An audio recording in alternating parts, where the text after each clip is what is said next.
Setelah minum, setelah makan kurma 7 minum, Anda istirahat,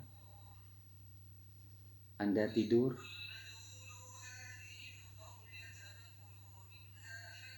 paling sedikit tidur istirahat 15 menit.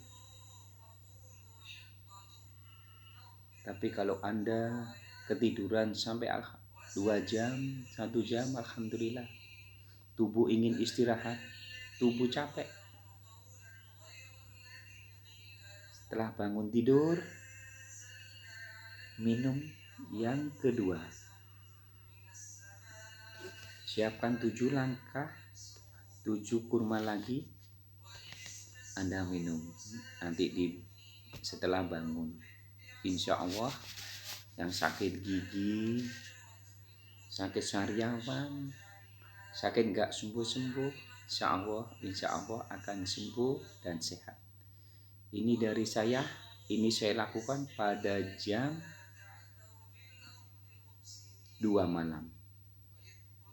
Sehat buat warga Bali, sehat buat warga Indonesia.